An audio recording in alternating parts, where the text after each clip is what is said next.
আমরা চলে আসলাম ঝিনাইদহ জেলার সদর থানার ৬ নং গান্না ইউনিয়ন খালগুলা গ্রামে। আমাদের জানা মতে যিনি আমরা শুনেছিলাম যে শমশের ভাই নামে একজন ব্যক্তি, উনি মাঝে স্ট্রোক করে সাইড প্যারালাইসিস হয়ে গেছিল, কিন্তু চিকিৎসা করে কোনো রকমে আবার দাঁড়িয়ে গেছেন। তো আমরা তার সাথে একটু কথা বলতে আসলাম, তার দুঃখ সুখের একটু আলাপচারিতায় তার সাথে একটু কথা বলি। আপনারা দেখুন। আসসালামু আলাইকুম। ওয়ালাইকুম আসসালাম। এখন কেমন আছেন ভাই? ওই টুকটাক কোনো রকম যাই নিজের কোনো রকম চলতে পারছি, তাছাড়া ইনকাম তার করতে পারছি না। এখন ওই ভাই ভাগারা দিচ্ছে, এরা ওরা দিচ্ছে। শরীরটার ভিতরে এখন একটু ভালো লাগছে? এই একটু কোনো রকম ওই ওষুধ খালি ভালো, ওষুধ না খালি খারাপ, এই ওষুধের পারে নির্ভর। তো যে ভ্যানটা চালাতেন সেই ভ্যানটা কি আছে? আছে। আছে না? হ্যাঁ আছে। কিন্তু সেটা কি ইঞ্জিন চালিত ভ্যান না? না না না, এমনি পা ভ্যান। এই পেটেলের ভ্যান? হ্যাঁ পেটেলের। আচ্ছা, এই পেটেল ভ্যানটা আপনি কতদিন যাবত চালালেন? তা ধরেন মনে করেন যে প্রায় 40-46 বছর হবে। 40-46 বছর ধরে এই পেটেল ভ্যান চালালেন? তো এই স্ট্রোক করেছিলেন কতদিন আগে? তা ওই মানে 3 মাস, 3.5 মাসটা, 3.5 মাসটা হবে। এখন কি হালে জীবনযাপন কাটছে? যেমন এখন ওই মেয়েরা দিচ্ছে, মেয়েদের পারে নির্ভর, মেয়েরা দিচ্ছে। ছেলে সন্তান নেই না? না না, ওই মেয়েরা দিচ্ছে, ভাই ভাগারা দিচ্ছে। মেয়ে কয়টা? 4টে। 4টে মেয়ে? এই 4টে মেয়ে সবার বিয়ে হয়ে গেছে না? হ্যাঁ, সব পরে ঘরে গিয়ে। যাক, আলহামদুলিল্লাহ। তো মেয়েগুলো যাই হোক বিয়ে দিয়েছেন, এটাই আছে আলহামদুলিল্লাহ। আর এখন আপনি ইনকামের চাকা ঘোরাতেন তো এই পায়ে পেটেল মেরে এই ভ্যান চালিয়ে 45 বছর এই ভ্যান চালিয়ে জীবনযাপন করে আসছেন, বা মেয়েগুলো মানুষ করে তাদের বিয়ে থা দিয়েছেন। কিন্তু এখন এই ভ্যান আর চালাতে পারছেন না, যেহেতু শরীর অসুস্থতার কারণে। তো এখন কি করলে আপনার ভালো হয় বলেন? এখন যদি কেউ আমার একটু সাহায্য করে, দেখা যাচ্ছে যেটা ব্যাটারি ভ্যান যদি দেয়, তাহলে দেখা যাচ্ছে টুকটাক টুকটাক করে যাই, নিজের কোন রকম দিনপত্তা চালাতে। দেখুন বন্ধুরা, আমরা শমশের ভাইয়ের সাথে কথা বলে যেটা বুঝতে পারলাম যে উনি এই পায়ে যে পেটেল ভ্যান, এই ভ্যানটা 40-45 বছর ধরে এই পায়ে চালানো ভ্যানটা চালিয়ে আসছিলেন। কিন্তু ইনকাম উপার্জনের শুধুমাত্র তেনার কোনো ছেলে সন্তান নাই। 4টে মেয়ে এই পায়ের পরে নির্ভর করে, এই পায়ে চালানো পেটেল মেরে এই ভ্যানটা চালিয়েই তার জীবন জীবিকা নির্ভর করে এই 4টে মেয়ে বিয়ে থওয়া দিয়ে তাদেরকে তাদের ঘরে দিয়ে দিয়েছেন। কিন্তু একমাত্র উপার্জনের সক্ষমতা তারই ছিলেন, কিন্তু এখন আর তার ইনকামের চাকা ঘটছে না। সে এই স্ট্রোক করে প্যারালাইজ হয়ে এখন কোনো রকমে মানবতার জীবনযাপন তার চলছে।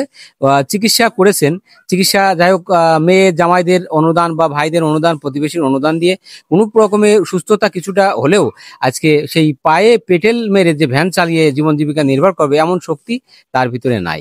তাই তিনি বলতে চাচ্ছেন যে যদি একটা ব্যাটারি চালিত ভ্যান, আমার যদি কোনো সহৃদয়বান মানুষ যদি আমাকে একটু হেল্প করতো, সাহায্য করতো, তাহলে আমি কোনো রকমে আবার ফের হয়তো ঘুরে ভাগ্যের চাকা, এই ইনকামের চাকাটা হয়তো ঘুরতো। তো আমরা বলতে চাচ্ছি যে এই শমশের ভাইয়ের এই অসহায়ত্ব জীবনের গল্পটা আপনাদের মাঝে তুলে ধরছি। আপনারা এই ব্যক্তিকে যদি মনে করেন যে এই অসহায় মানুষটার পাশে একটু হলেও দাঁড়াবেন, তাহলে আপনাদের কাছেই এই কথা, আমাদের অনুরোধটা আমরা রাখলাম যে শমশের ভাইয়ের পাশে এসে যদি একটু সহৃদয়বান হয়ে দাঁড়ান, আমরা সেই আশা প্রত্যাশা জ্ঞাপন করলাম এবং আমরা তার এই করুণ চিত্র আপনাদের মাঝে তুলে ধরলাম। আপনারাই এর বিবেচনা করে এর দিকে যদি একটু সাহায্যের হাত বাড়ান, তাহলে মনে হয় ভালো হয়। তো ভাই, আজকে এই যে আমরা শুধু জাস্ট আপনার দেখার উদ্দেশ্য করে আমরা আসলাম আপনার বাড়িতে, এবং এই যে ইতালি প্রবাসী আরিফ এবং আরিফের যে আব্বা, আমাদের সহৃদয়বান খালেক ভাই, ইনি আমাদের সাথে আসছেন আজকে আপনার দেখার উদ্দেশ্য। এই যে আমরা কিছু মানে কিছু খাদ্য সামগ্রী নিয়ে আসছি, এগুলো আপনাদের একটু দিই।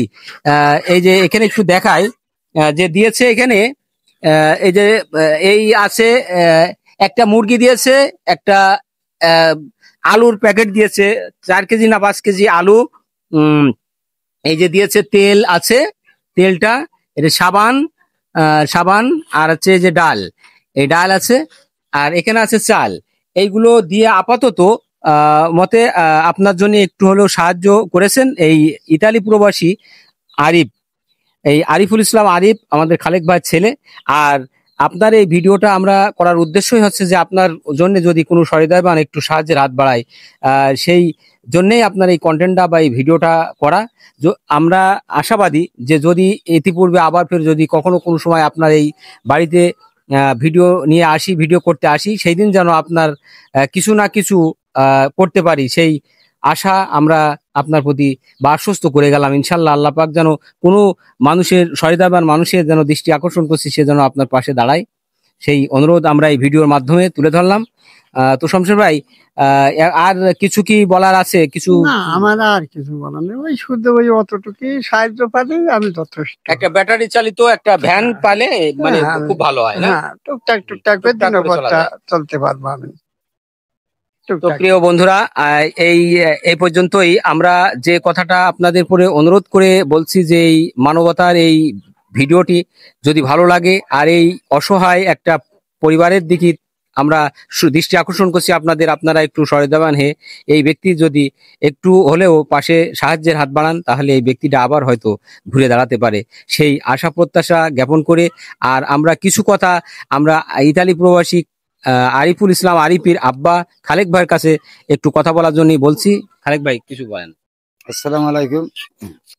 বিষয়টা হচ্ছে কি, খালকুলো গ্রাম, এই শমশের ভাইয়ের যেহেতু কষ্ট যন্ত্রণায় প্যারালাইসিসের অবস্থায় সে পড়ে আছে, তার জন্য আমি কিছু মালামাল সাহায্য, খাদ্য খাবারের ব্যবস্থা নিয়ে তার দেখতে আইছি, তার দিয়ে যাচ্ছি।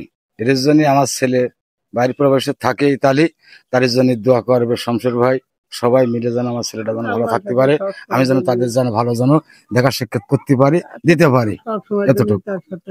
ধন্যবাদ আপনাকে। তো শমশের ভাই, তাহলে ইতালি প্রবাসী যে আরিফুল ইসলাম আরিফের জন্য আপনি দোয়া করবেন। আর আপনার জন্য আমরা এই ভিডিওর ভিতর দিয়ে তুলে ধরলাম যেন কোনো সহৃদয়বান মানুষ যেন আপনার একটা ব্যাটারি চালিত ভ্যানের ব্যবস্থা যদি করে, তাহলে মোটামুটি আমরা আপনার জন্য কিছু করতে পারলাম, এই বলে আমাদের সান্ত্বনা দেব ইনশাল্লাহ। তো আমরা মানবতার ফেরিওয়ালা হিসেবে আমরা উদাত্ত আহ্বান রাখলাম, যে সমস্ত মানুষগুলো আমাদের এই ভিডিওটি দেখছেন, আপনাদের প্রতি আবারও দৃষ্টি আকর্ষণ করছি, এই অসহায় মানুষটার দিকে একটু হলেও সাহায্যের হাত বাড়াবেন, সেই আশা প্রত্যাশা জ্ঞাপন করে সবার সুস্বাস্থ্য ও কল্যাণময় জীবন কামনা করে আজকের মতো এখান থেকে বিদায় নিচ্ছি। সবাই ভালো থাকবেন। আর আমাদের এই মানবতার ভিডিওগুলো যদি ভালো লাগে, লাইক কমেন্ট শেয়ার দিয়ে আমাদের পাশে থাকবেন। আল্লাহ হাফেজ।